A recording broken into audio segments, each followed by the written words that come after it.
அனைவருக்கும் துர்காதேவி சரணம் சார்பாக அன்பான வணக்கங்கள். இன்னைக்கு நம்ம பார்க்க போற பதிவு ரொம்பவும் முக்கியமான ஒரு பதிவுங்க.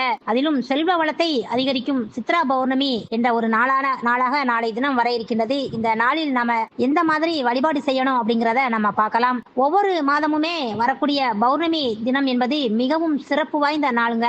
அதிலும் வருடத்தின் முதல் மாதமான சித்திரை மாதத்தில் வரக்கூடிய பௌர்ணமியை நாம சித்ரா பௌர்ணமி என்று நாம சொல்கிறோம். நாளைய தினத்துல தான் சித்ரா குப்தர் அவதரித்தார் என்று சொல்லுவாங்க. அப்படிப்பட்ட சிறப்பு வாய்ந்த இந்த பொன்னான நாளில் செல்வ வளம் பெறுவதற்கு செய்ய வேண்டிய ஒரு எளிமையான வழிபாட்டு முறையை பற்றி தான் நம்ம இந்த பதிவுல தெரிந்து கொள்ள போகிறோம். பதிவுக்குள்ள போறதுக்கு முன்னாடி துர்காதேவி சரணம் சேனலை சப்ஸ்கிரைப் பண்ணாம பாக்குறீங்கன்னா உடனே சப்ஸ்கிரைப் பண்ணிக்கோங்க.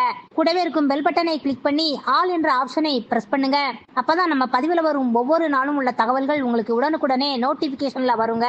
நீங்களும் அதை பார்த்து பயன்பெறலாம். வாங்க இப்ப பதிவை பார்க்கலாம். சித்ரா பௌர்ணமி என்பது மே மாதம் இன்றைய தினத்துல 11ஆம் தேதி இரவு 8:48 மேல ஆரம்பித்து நாளை தினத்துல மே மாதம் 12ஆம் தேதி இரவு 10:44 வரை இருக்கிறது. இந்த பொன்னான நாளில் இரவு பௌர்ணமி என்பது ஞாயிற்றுக்கிழமை அன்றுதான் வருகிறதுங்க. திருவண்ணாமலையில கிரிவலம் செல்பவர்கள் இன்றைய தினத்துல இரவில் தான் செல்வதுதான் மிகவும் உத்தமம். அப்படிப்பட்ட நாளில் நாம வீட்டிலேயே செய்ய வேண்டிய ஒரு எளிமையான வழிபாட்டை பற்றி தான் நாம இப்ப பார்க்கலாம். இன்றைய இரவு பௌர்ணமியாக திகழக்கூடிய மே மாதம் 11ஆம் தேதி பௌர்ணமி ஆரம்பித்த பிறகு, அதாவது முழு நிலவு வானில் தோன்றிய பிறகு இந்த வழிபாட்டை நாம செய்யணுங்க. முதலில் சந்திர பகவானை வெட்ட வெளிக்கு சென்று தரிசனம் செய்ய வேண்டும்.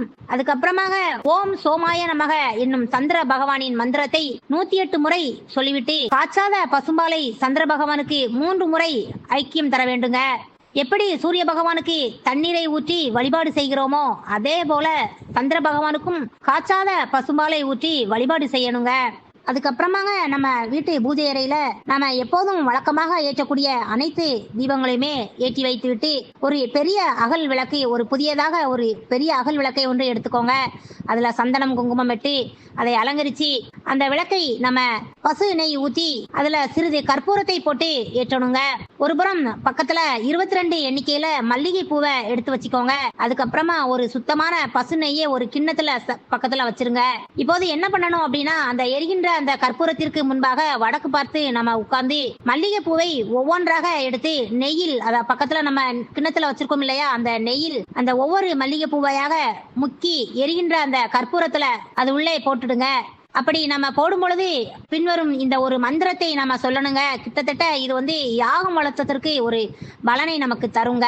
மல்லிகை பூவை கற்பூரத்துல போடும்போது ஓம் ஹாமதாய காய நமக என்னும் மந்திரத்தை நீங்க சொல்லுங்க. இந்த மந்திரத்தை 11 முறை சொல்லி 11 மல்லிகை பூவை இந்த கற்பூரத்துல போட்டு செல்வவளம் அதிகரிக்க வேண்டும் என்ற வேண்டுதலை நீங்க முன்வைத்து மறுபடியும் 11 முறை இந்த மந்திரத்தை சொல்லி 11 மல்லிகை பூக்களுமே இந்த நெய்யில் முக்கி ஒவ்வொன்றாக போடுங்க. இப்படி செய்வதன் மூலம் நமக்கு இருக்கக்கூடிய எப்பேற்பட்ட கஷ்டமான சூழ்நிலையிலும் நல்ல விதத்துல நமக்கு மாறி செல்வ செழிப்பு அதிகரிக்கும். இதோடு மட்டுமல்லாமல் மே மாதம் 12ஆம் தேதி நாளைய தினத்துல சூரிய உதயத்திற்கு முன்பாக அதிகாலையிலே எழுந்து சுத்தமாக குளித்து முடித்துவிட்டு சூரிய உதயம் ஆகும் பொழுது கிழக்கு பார்த்து நின்றவாறு இந்திர பகவானை நாம வழிபாடு செய்ய வேண்டுங்க. இந்திர பகவானை வழிபாடு செய்யும் போது ஓம் இந்திராய நமக என்னும் மந்திரத்தை 108 முறை நீங்க சொல்லி வழிபாடு செய்வதன் மூலம் இந்திர பகவானின் அருளையும் நம்மால பெற முடியும்.